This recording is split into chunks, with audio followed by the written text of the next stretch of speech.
Welcome to Heart with Nicole and David, featuring your hosts, Nicole Vickery and David Franco. Our program is designed to empower the adult congenital heart defect community with information of importance to the growing population of heart warriors. Nicole and David, both heart warriors, will be meeting with people from around the world to share information, gain knowledge, and draw hope from their experiences. And now, here are Nicole and David. Welcome to the second episode of Heart to Heart with Nicole and David. I am Nicole Vickery, a Tetralogy Up Below Heart Warrior. It is my pleasure to bring you a brand new episode today. Our theme this season is You Are Not Alone, and we have a great show this month focusing on advocacy just in time for Heart Month, specifically Congenital Heart Defect Week, which occurs February 12th through the 18th this year. Today's episode, we're going to discuss raising awareness for congenital heart defects. Our guests are Lena Morsch and Michael Pernick. Lena was diagnosed at 4 months old with a double outlet right ventricle of ventricular septal defect and detransposition of the great arteries. She has had 3 open heart surgeries, her most recent in 2011, which was Lena's first open heart surgery as an adult. That experience led her to become involved with the Adult Congenital Heart Association. Lena's parents always encouraged philanthropy and volunteerism. Lena became an ambassador for the ACHA in 2013. She has traveled extensively on behalf of the ACHA, including lobbying for the Congenital Heart Futures Act on Capitol Hill 4 times. In 2013, she began an online support group exclusively for women with congenital heart disease. Today, they have 1,300 verified members from all over the world, and their membership continues to grow daily. She also established a yearly event with the St. Louis Cardinals called Congenital Heart Day at Busch Stadium and the Great Pumpkin Project, which provides candy and toys to heart kids and their parents at St. Louis Children's and Cardinal Glennon hospitals when they are hospitalized on Halloween. Welcome to Heart with Nicole and David, Lena. Hi, Nicole. It's great to be here with you guys on your second show. It is our second show, and we're glad to have you. With February being Heart Month, we have a lot of activities coming up. Since you're an ambassador for the Adult Congenital Heart Association, can you give us some clues as to what they have planned? Anything special for February of 2017? Yes. Well, ACHA has done some great campaigns the past couple of years. I don't know if you remember the one with the cover photos where it says, I am number one, or my mom is number one, or my sister. And then there was also the great campaign of, which is my favorite, where it says every adult with CHD was once a child with CHD. Yeah, I like that one. Yes, that's like my favorite. I think it's very poignant.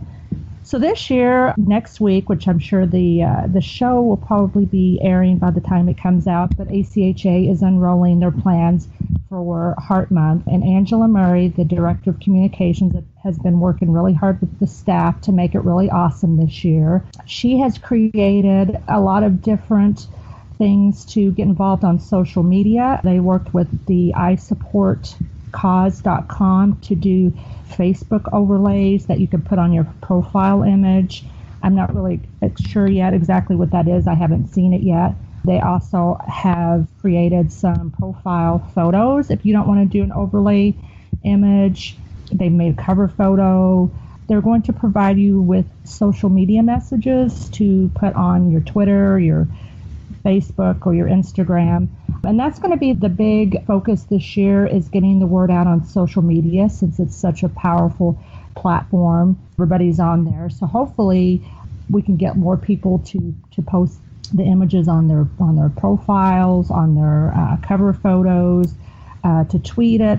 So we're really excited about what's going to come. And I can't, I've only been allowed to know so much. I've called a lot with my opinion, as I usually do, but I think it'll be pretty awesome, whatever it is. It sounds like it. And you're right. Social media is the way to get the masses' attention. Can you tell me why you think it's important as an adult with a CHD to get involved in awareness projects? Well, that's a very good question. Being that we are adults with congenital heart disease, there is a lot of mystery around that still to this day. A lot of people just assume that when they meet you and you have a scar on your chest that you had acquired heart disease. A lot of people to this day don't understand that CHD is lifelong and that we need lifelong care. So we need to be a testimony that there are over 1.5 million of us out there, and that we need research, that we have issues as we age. We have issues, and that a subspecialty that we need to see a certain type of cardiologist with the, especially with the accreditation that's coming out. We need to get that out, that we need to see a cardiologist that specializes in adult congenital heart disease as opposed to a general cardiologist. And that's very important because, as we have told people time and time again, a general cardiologist has 6 hours of training in congenital heart defects. And being that adult congenital heart disease is such a unique subspecialty, there's not a lot of those specialists out there that know about adult congenital heart disease. So we need to help our peers with congenital heart disease get to the right care, find a clinic and a doctor that's gonna help see them hopefully to old age. Well, you're absolutely right. And we're 1.5 million of us creating new and different problems for the already experienced and retiring congenital heart doctors, adult congenital heart doctors. And so the mentorship programs are kind of going away, and now that it's being taught in medical schools. So you're right. It's very important that we get our pediatric cardiologist to continue on and follow through with the adults and have a specialized discipline there, so that, you know, some of us who are pushing 50s and 60s and 70s, that we can live a normal lifespan just like anyone else. And being that we're the kind of the pioneers of this movement, so to speak, I mean, we really need to get our stories out there and get the fact that ACHA is out there, and that it's a helpful educational organization to have access to with our issues. And, you know, we have to lead by example, and that's why advocacy is so important, because I've met people before, when I tell them my story, they had no idea that even children were born with heart defects, much less that there is an adult that's had 3, 4, 5, 6 surgeries and might continue to need surgeries down the road. I know, right? I've met people from high school who I've known, I'm almost 47, so my entire life, that didn't know I had a CHD until I had my first adult surgery back in 2007. You're right. It is very critical that we stay involved in these awareness projects and gather others in the CHD community to get involved, because young adults coming up behind us, and then the children and teens and tweens behind them. So many people, unlike you, find a podcast daunting due to fear of public speaking or simply to protect their anonymity. What are some other areas that you would encourage CHD warriors in which they can participate in advocating for our community and raising awareness to the public at large of the CHD reality? That's another good question. I understand the shyness part. I believe it or not, I'm really shy, and my issue is when I get shy, I lose my train of thought, and then I can't make a coherent sentence, which is not useful when I'm, doing a podcast and things like that. There are a lot of people that are very shy about talking, but again, a very powerful tool to get involved is social media. The power of just sharing a post is so helpful to get the word out, because that can take off, and one person could share it, and then another person, and then you could end up 1,000 people seeing it. So being active on social media, showing up at the congenital heart walks, there's always power in numbers, and it's very inspiring, and I think it gives you a lot of courage when you meet others like you. There's a lot of advocates that I've met that never thought that they would be brave enough to do any kind of advocacy, and then when they met other people that had been through the same thing that they did, they were inspired to to kind of step out of their comfort zone, become more involved. Some of us do more than others, and that's fine. Every little bit helps. There are small parts or small act. Okay, never mind. It's totally fine. No, I know what you're saying. You're right. There are no small parts at all. Yes. Even, folding T-shirts at the table at a heart walk is important. Well, actually, I have food on my mind. I'm getting ready to go for Indian food, but anyway. Yes. Let me get okay. Every person really does have a power to make a lot of difference. And I do have advocates approach me that say, oh, well, I can't do as much as you do, or I wished I could. And it's like, yes, you can. There was a time that I didn't want anybody to know that I had CHD. I didn't like to talk about it. I was very guarded, and that has changed. And a part of that is becoming involved with ACHA and all the wonderful people that I have met. I never expected to be where I'm at today as far as that. So have an open mind and just remember, one small action can really make a difference. Well said. One small action can make a difference. There seem to be a lot of online groups now that help adult heart warriors feel less alone. Can you tell us what groups you belong to and why? Well, the first one is Zipper Sisters, of course, that I started back in 2013. What did I say, 2013? I don't even remember. Yes, and I'm very proud of that group. We have expanded. We're adding members every day. I encourage any woman with CHD to join it because we verify every member, make sure that they're a real person, that they actually have CHD.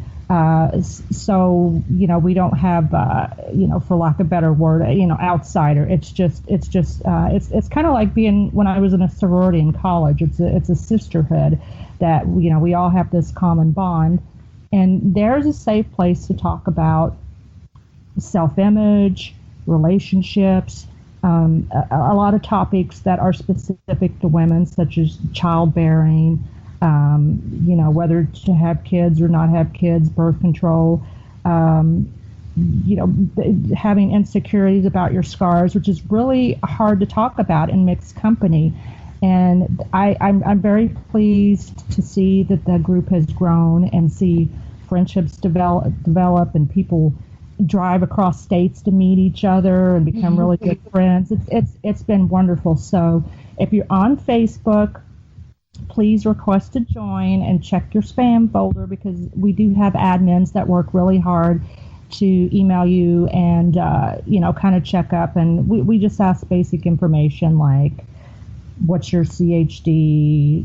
Where have you been seen? Just to kind of know that they're legit because, sadly, there are a lot of weirdos online and fakers and people that kind of get on those pages for whatever reason. And, we work really hard to protect our members. Also, another good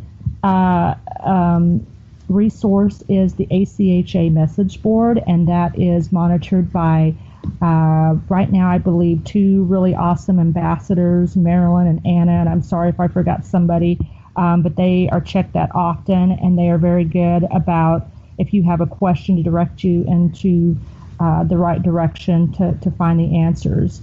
And that's on the ACHA website, and that's kind of where I started meeting people there. I actually made a few friends off of there back in the day. But if you haven't checked out the message board, you can do that too. And I think that when you register, then you have access. Yeah, you have to be a member to get onto the message board. So they keep that pretty monitored too, and it's a pretty safe place. And of course, you can have a username, and you can protect your identity if you want to go on there and talk about your issues and not have people to know who you are.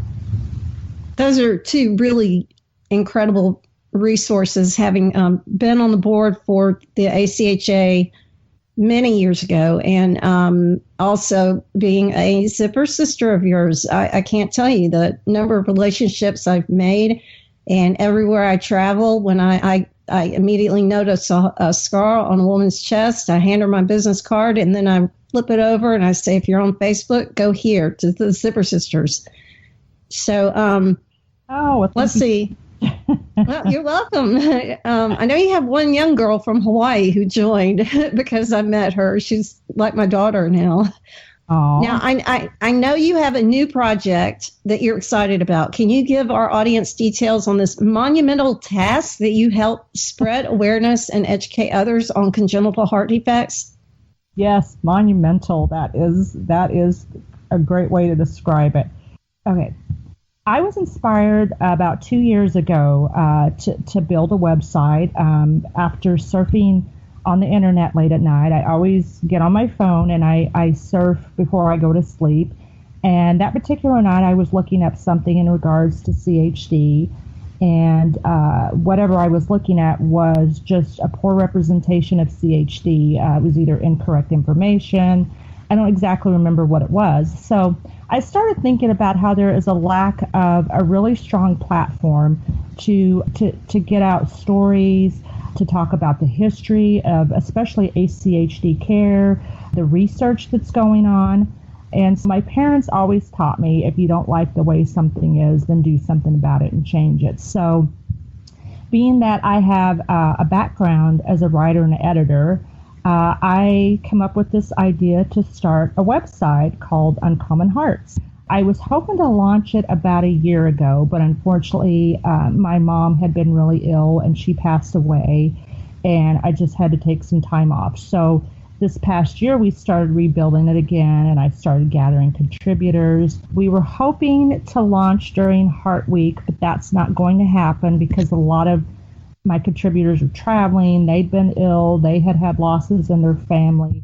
But we're hoping to launch this spring. I'm cautiously going to say April, the 1st of April, but I'm very excited. We're going to have a lot of stories in regards to research.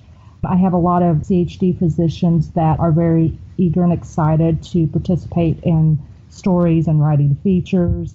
I'm actually working on a story right now that I'm very excited about. It is about the history of ACHD care, in particular in regards to the clinic that I started seeing when I transitioned.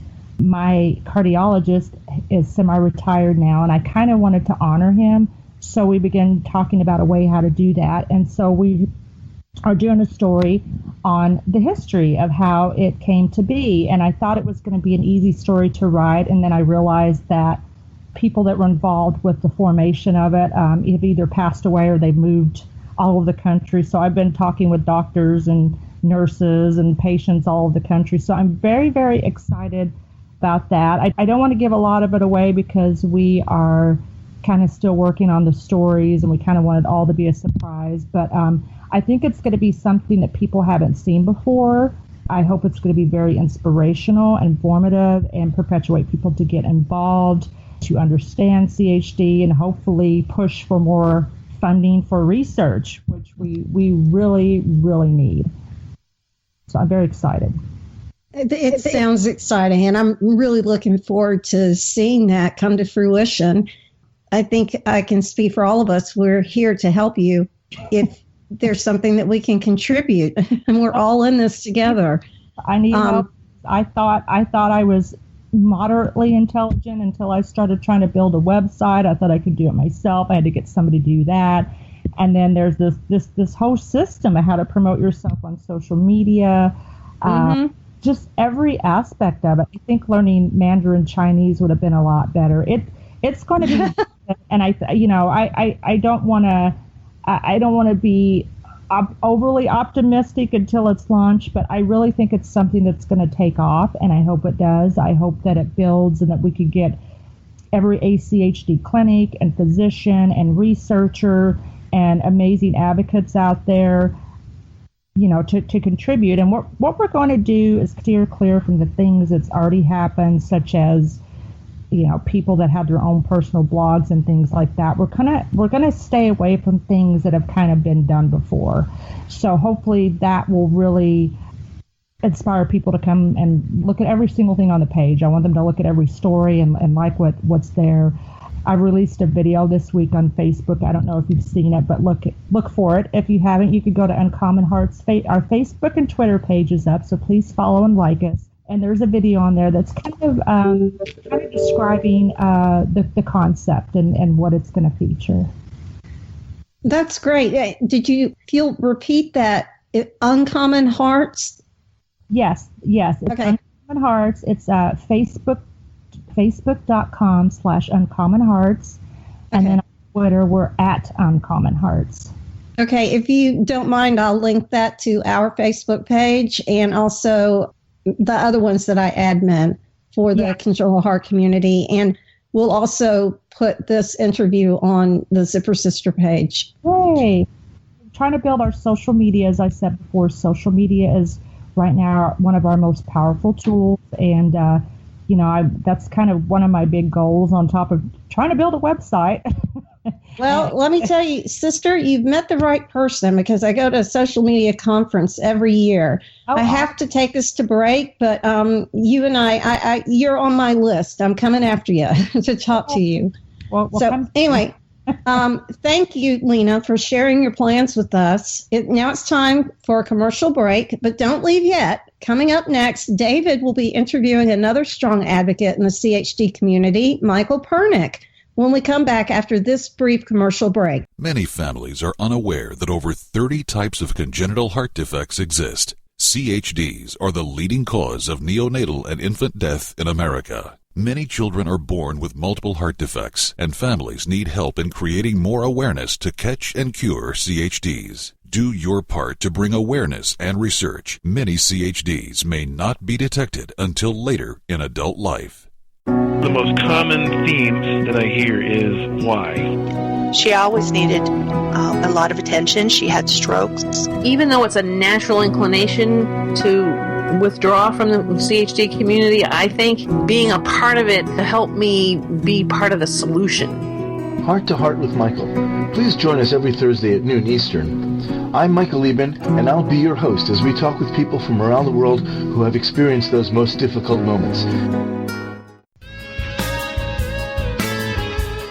You are listening to Heart with Nicole and David. If you have a question or comment that you would like addressed on our program, please send an email to Nicole or David at hearttoheartwithnicoleanddavid.com. Now, back to Heart with Nicole and David. Welcome back to the second episode, first season of Heart to Heart with Nicole and David, a show for the adult congenital heart defect community hosted by two adult CHDers. Our guests are Lena Morsch and Michael Pernick. Nicole just finished speaking with Lena about her CHD, about how she has been helping the congenital heart defect community in ways that people can get involved with CHD awareness activities. I would like to introduce our next guest, Michael Pernick. Michael Pernick, JD, is a tetralogy of fellow warrior and became very active with the Adult Congenital Heart Association in 2011, shortly after his third open heart surgery. Michael worked in politics for several years and served as campaign manager on a number of campaigns, as well as a campaign coordinator for a national education policy organization. After a few years in politics, Michael attended law school, is now working in the litigation department at Paul, Weiss, Rifkind, Wharton, and Garrison, LLP, a New York City law firm. Michael is a graduate of Wesleyan University and NYU School of Law. He is passionate about the Adult Congenital Heart Association because he believes the organization is uniquely suited to advocate for all Americans living with congenital heart defects. Michael grew up on Long Island and currently resides in Manhattan. In his spare time, he likes to play the fiddle in several bands. Michael, welcome to Heart with Nicole and David. Thank you for being here. Thanks for having me. I'm really excited to join you. You're on the board of directors for the Adult Congenital Heart Association. Can you tell us how the ACHA promotes awareness of congenital heart defects from a legal standpoint? Absolutely. I would love to talk about that. Before I do, the first thing that I need to say is that everything that I say is on my own behalf and not the Adult Congenital Heart Association or my employer, Paul Weiss. And I also want to give a shout out to Lena, who is such an innovative and eloquent and thoughtful advocate and leader for the CHD community. So much of what she said is really important to me and is a lot of what I wanted to say as well. I'm really glad I get to share today with her. So let me take a step back and talk about the Adult Congenital Heart Association and its mission. As I think many folks who would listen to this may already know, ACHA, its mission is to improve and extend the lives of all of us born with heart defects through education, advocacy, and promoting research. The education component, and promoting awareness is just so important. And Lena talked quite a bit about this, and I'd like to add my 2 cents and echo what she said. As everybody knows, so many adults with CHDs are lost to care. Only about 10% of us are actually seeing the right specialist who is properly trained and certified to treat adults with congenital heart defects. And that's really scary, and that's a big problem. And there are a lot of reasons for that, but one of the reasons that happens is really because folks get lost to care and folks aren't getting educated in awareness about the importance of lifelong care. But another reason for that is the fact that our country doesn't really have a good way to track and have surveillance of people living with CHDs as they grow up. They get lost in the cracks. They get lost in the process. There's no database or system to keep track of us. And this hurts everybody. And one of the big missions of the advocacy work at ACHA is pushing for funding for surveillance, pushing for funding for tracking longitudinal public health studies that help all of us. It helps keep those of us who may get lost, helps keep them in the proper care. And everybody, when we have an issue, have a surgery or some other medical problem that we're facing, there's data that can inform our medical team and our doctors that helps them make the best decisions for us. So this work, this advocacy work to get more support for surveillance and research, it's really important, and it saves lives. And that's why the work that the Adult Congenital Heart Association and all of the other CHD organizations in our country that are fighting for all of us, that's why that work is really, really important. People get lost in the medical system at a certain age, and some people actually need to be guided back into the system, and that is, your answer was perfect, because the ACHA certainly does do that. It benefits people in that way, and it certainly did for me. Now, I wanted to ask you this. Now, Michael, a lot of people don't know that they can be up close, hands-on part of a lobby movement, and I didn't start until about 2 years ago, my first and certainly not my last time in the center of it all in D.C. Can you tell us about your lobbying efforts, who can get involved and how they can get involved? I would love to. So first, this is something that anyone who has a connection to the CHD community can do. Patients who have a CHD, family members, people who have lost a loved one, even if you have a friend who has a CHD, anybody who has a connection to this community can and should get involved. Going and doing this is actually really, really easy. All of us have told our story, what happened to us, to a friend, a family member, a loved one, and that's really the most important part of doing this. We're going and sitting down with folks who are making big, big decisions for our country, and we're telling them our story. We're telling them what we went through and what we've experienced, so they can learn from that and take that into account and make sure that the votes that they take and the decisions that they make reflect the stories that they've heard from us. It's incredibly rewarding to go in and sit down with elected leaders or their staff and have a conversation with them about our experiences and how that interacts with public policy and the decisions that they make. It's also really easy. There's a training at the beginning of the day where we all practice sharing our stories, and we go over some of the legislative priorities that we're asking for. And we go in groups. Groups sometimes might be 3 or 4 or 5 people, and usually there's one person in the group who may have done this before, who would, at the end of the conversation, make what we like to call the asks, actually saying, we want X, Y, or Z. Can you help commit to support increased funding for surveillance or for research, whatever the ask is for that specific event. And it works. It really does work. The Congenital Heart Futures Act was passed and funded year after year. Funding was increased as a result of our advocacy efforts. The other thing that I'll say about our advocacy in D.C. is that we're really unique. We have not only patients and family members, but doctors and medical professionals all coming together and working together to do this sort of advocacy work. And that's something that folks that I've talked to on the Hill and my friends who have done this in other contexts, they don't see in other places. It's very rare for doctors and patients to come together. And I think that really speaks to the strength and vibrancy of the CHD community. But for folks who can't get to DC, there are so many other ways to get involved that are just as impactful, if not even more impactful. Every member of Congress has a local office that's probably just a few miles from where you live. You could go there. You could show up and schedule a time to meet with a staff member and do the same thing in the local office. You can make phone calls, write letters. You can even write a letter to the editor to a local paper to tell your story of living with a CHD. There are lots of resources about how to do this. You could even get samples and drafts of messages or things to say when you call. You can visit achaheart.org. That's the ACHA website.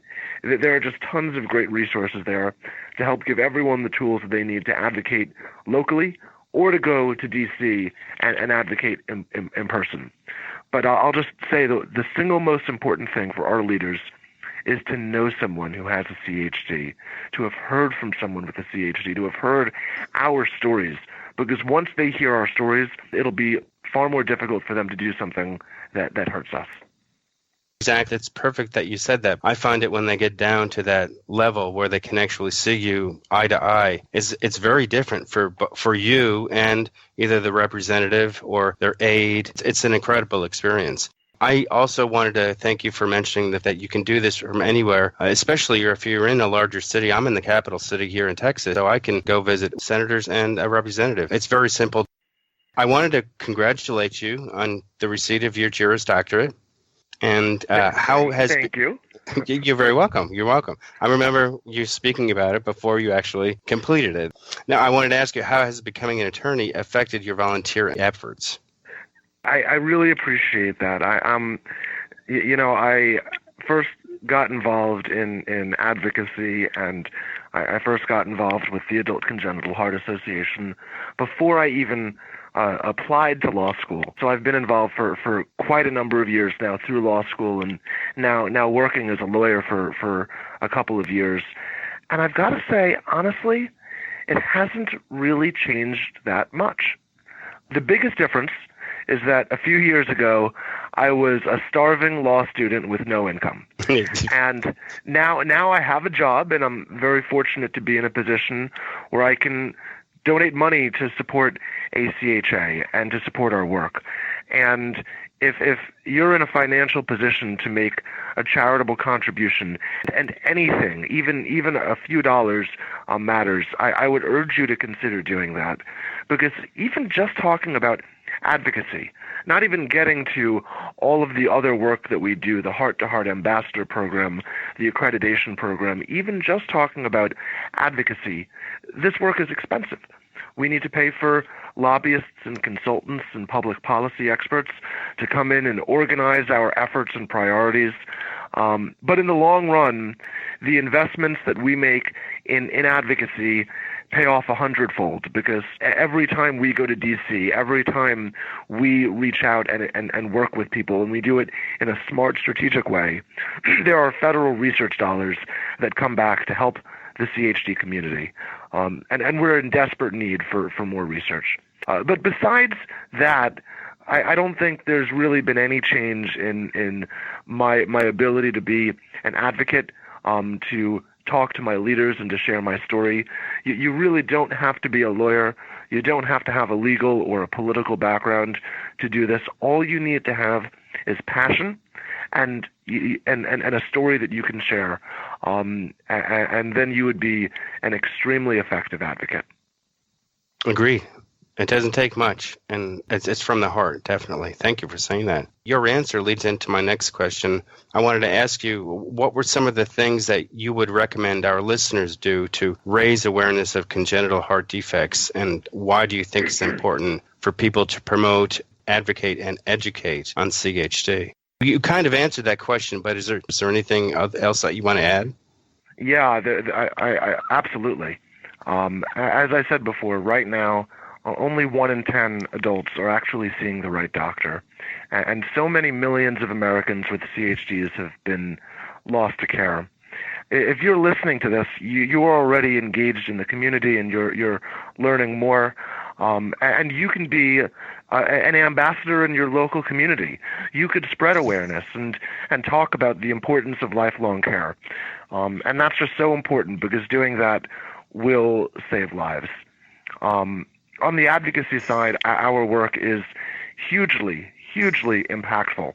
And having a conversation with your member of Congress about the importance of funding research and surveillance, and also the importance of not taking steps to endanger members of our community with rules that make it difficult for us to get health coverage and access to medical professionals. It's just so important. I think that there's evidence of how important it is because as a result of our efforts, there are hospitals across the country that have the resources and the tactical support from the federal government, from the CDC, to coordinate the process of doing surveillance and tracking us and gathering information and data about what people living with CHDs go through. And that's really important because individual hospitals don't have the ability to do these national longitudinal studies.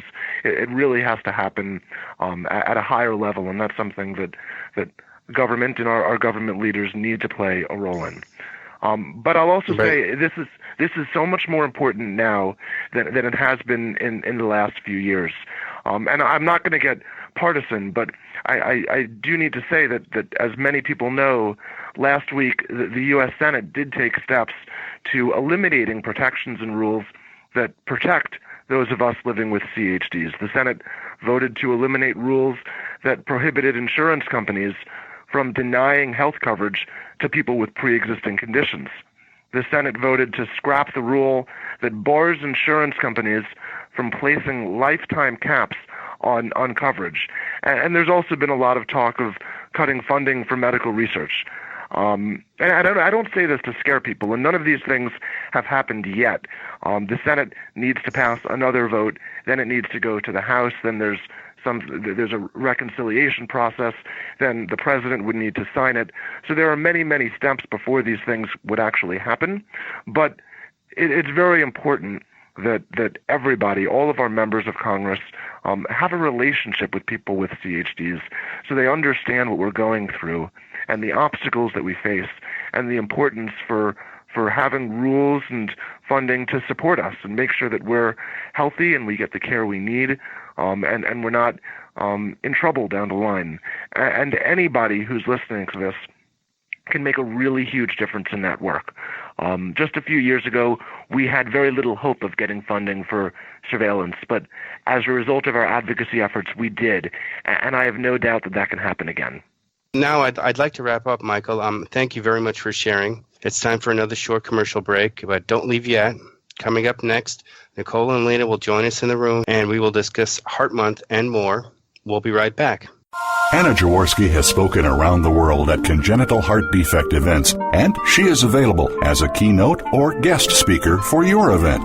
Go to hearttoheartwithanna.com to learn more about booking Anna for your event. You can also find out more about the radio program, keep up to date with CHD resources and information about advocacy groups, as well as read Anna's weekly blog. Anna wants you to stay well connected and participate in the CHD community. Visit hearttoheartwithanna.com today.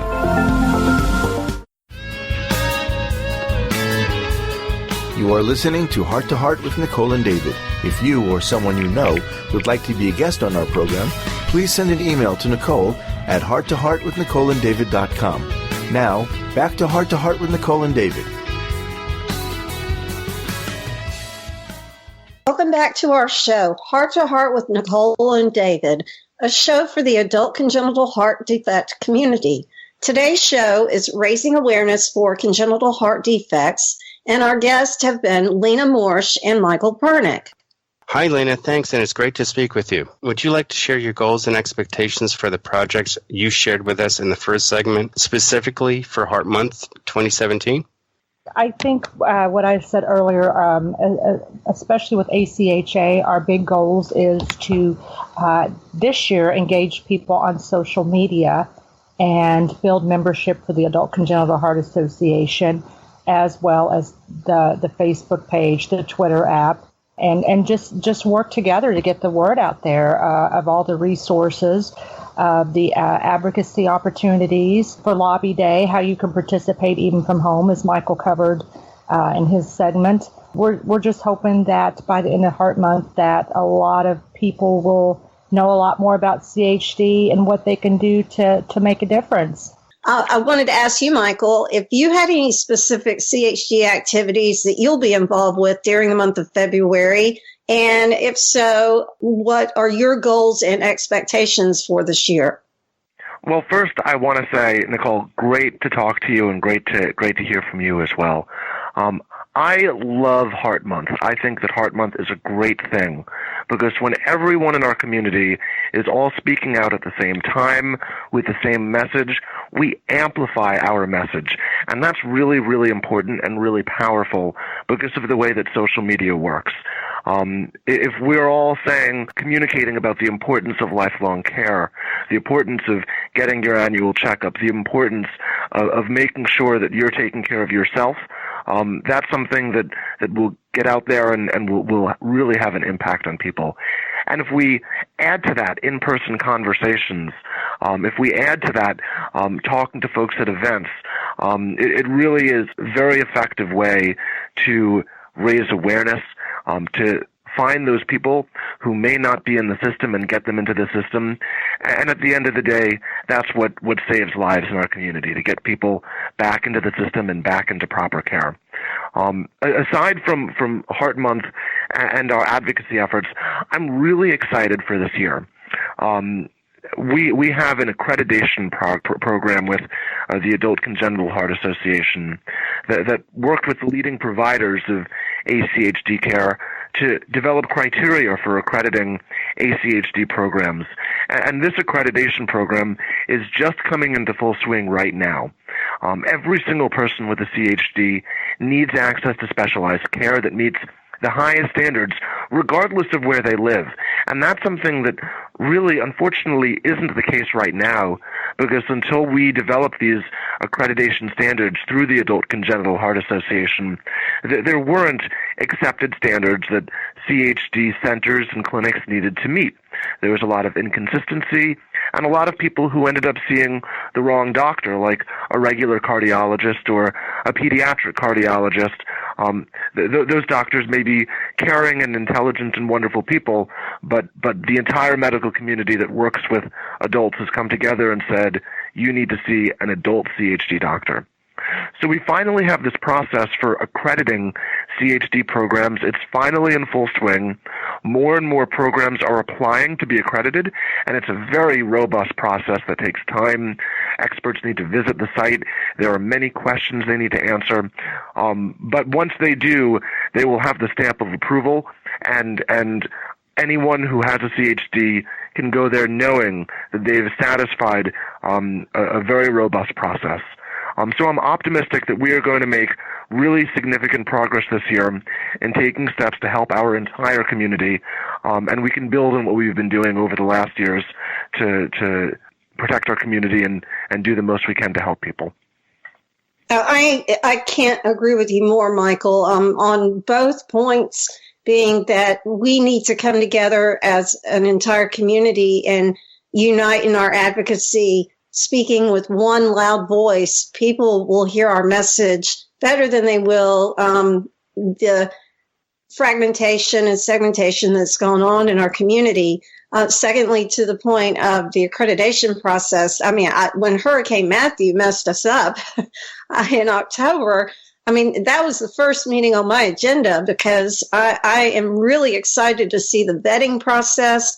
And it explained to those of us ACHDers, because I know there are a lot of questions people have, and just to know that there is such a thing going on. I've got a few years on you, and it's exciting to me because we've gone from mentorship programs and non-existent pediatric cardiology programs to now we have pediatrics, we have adult congenital doctors, but they're so inconsistent nationwide. And then you get in the rural areas where they're non-existent at all. Mm-hmm. So building these centers and having one book, one chart that we all look at and work from, one playbook, as it were. I'm looking forward to June. And I would like to encourage our listeners to go to the ACHA conference in June. If you want to learn more about this accreditation process, you can also visit their website. But it really is something to behold. It's another monumental task, to use my word for Lena's project, but it's very necessary and vital, I believe. Lena, can you tell people how they can get involved with your website? Are you going to wait on the announcement or and the launch? And would you also like to mention any other CHD advocacy projects that you have? Okay. Gosh. Well, I would kind of like to piggyback a little bit on what Michael said about the accreditation process. I'm also very excited about it and proud. I always tell everybody at ACHA to make sure and write it down, because I think it's an amazing historical event that we're living through, is this accreditation process. And that is probably one of the greatest accomplishments of ACHA in their history, is this. And I'm very proud that they're looking out for us and making sure that we have standard of care, and that this criteria is followed. As Michael said before, we show up at a clinic, we can be assured that they have went through this process that's been worked on for years and years to make sure that we get the care, because, everybody with CHD deserves that. We've all been through countless surgeries and hospitalizations, and, adulting is hard, and a lot of us don't have our, you're right. That's a good point. No, it's true. Yeah. So, thank goodness that we at least have, ACHA to not take the place of our parents, but to be kind of looking out for us. I mean, it's very comforting. That is, tell people, you should really look into ACHA if you're not familiar with them, because they have really worked hard to secure our future. My website, the website Uncommon Hearts, we're still constructing it, and it's not up yet. It'll probably, hopefully around the 1st of April. That's why I'm pushing social media, so you can kind of stay up to date on that, and we'll start giving little hints about what stories we're working on and things like that. I'm kind of superstitious. I don't like to let too much out until I can see that the project's going to be finished. So please follow us on social media. And I'm looking forward to going to DC. I know Michael's going to be there. And are you going, David? No, I'm not. Unfortunately, I'm not able to make it this year. Nicole? I have a speaking engagement already, or I would have been there.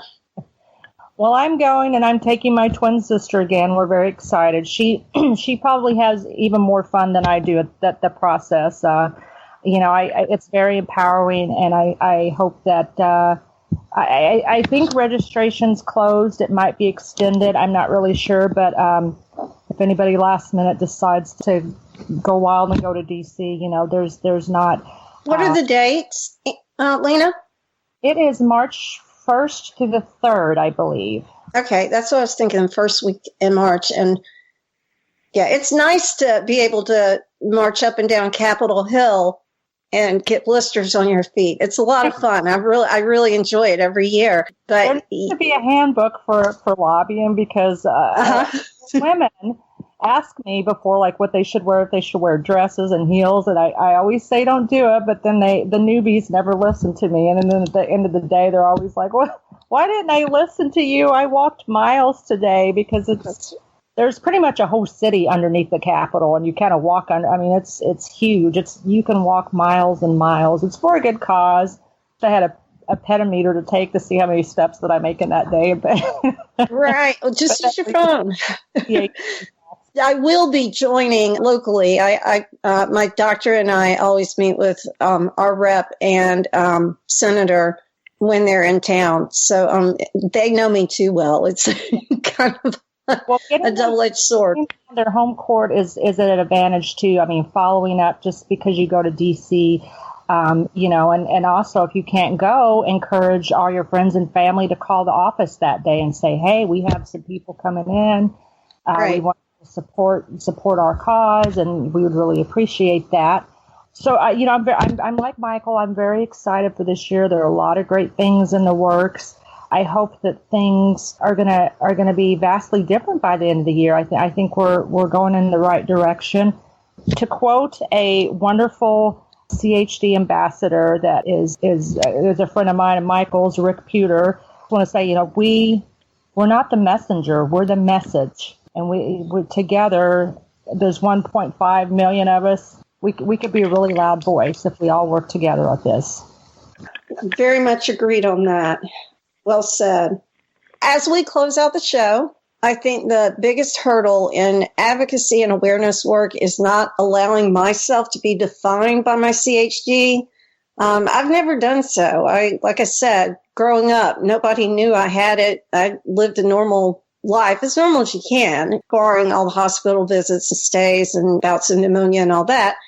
It's really difficult when you're constantly sharing your story to not let it intrude on your life. And I guess the two of you certainly understand that. I know David's learning that quickly, but it's a point that I'd like our listeners to be aware. We can do a whole show on that topic alone, how to keep yourself separate and not be defined by your CHD.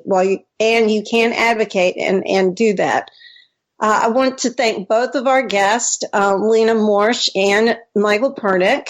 I also want to thank you both, Nicole and David, and also Anna, our producer, for all that you do.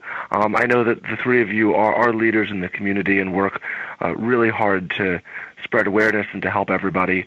But I also want to say that work like this podcast is extremely important because it gets the word out. It brings together the CHD community. It gets people talking and thinking and learning about all of these issues that are so important to all of us, and ultimately will help save many lives in our community. So thank you for your hard work and for doing this. Thank you for having me on the show, and especially thank you for letting me do it with Lena, who's just a rock star and awesome, and I'm glad I get to do it with her. Well, you guys are both rock stars, in my opinion. And I'll tell you, we're trying to keep our show to 45 minutes to an hour. I swear I could talk to you guys for 2 to 3 days. So we've barely touched the iceberg of, the tip of it. But it's been a really good show, and we can't thank you enough for coming on and giving us your time. Yes, y'all. I mean, what Nicole said, I thank you. My thank you. I appreciate you being with us. We're not worthy. Sorry. Okay. I think it's Valentine's Day already. I know, really. Okay. I'm sure many in our audience will find your advocacy tips helpful. I know I certainly will. David, do you have anything you'd like to add? Thanks, Lena, and thank you, Michael. I appreciate you being here. Nicole, don't you have a little bit of a teaser for March episode? I do. Coming up in March, let's see, our March episode comes right when we're all drifting from those New Year's resolutions. I like to call it New Year's resolution absolution. You will not want to miss it. We're going to delve into nutrition, weight loss, and exercise for the adult congenital heart patient. We have a great year planned, and we look forward to sharing other interesting topics important to we adult CHD warriors. So mark your calendars now for the first Wednesday of each month, noon Eastern Time. What a great show, everyone. A show advocating for the CHD community, past, present, and future. And we often forget we need to have someone be our personal advocate if we are unable to speak or do things for ourselves. And personally, I want to say I find that's really important. Thank you again, Lena Morsch and Michael Pernick, for joining us. And that concludes this episode of Heart to Heart with Nicole and David. Thanks for listening today. Please come back next week on Wednesday at noon Eastern Time to interact with us via our Hug Podcast chat room on Pal Talk. Until then, please contact David or Nicole, or producer Anna Jaworski, if you'd like to be on the show. And I'd like to add that we have mentioned several websites and Facebook pages. I will make sure that they're spelled out properly on our Facebook page, Heart to Heart with Nicole and David, achaheart.org. I got that wrong earlier, so just wanted to clarify. Remember, until the day that faithful word cure becomes a reality, you are a CHD warrior, not just a survivor.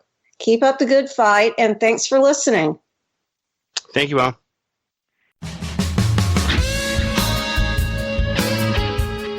Thank you again for joining us. We hope you have gained strength from listening to our program. Heart to Heart with Nicole and David can be heard every Wednesday at noon Eastern Time. We'll talk again next time when we'll share more stories. But if you'd like to continue today's discussion, please join us right after the program in the Hug Podcast chat room on Pal Talk.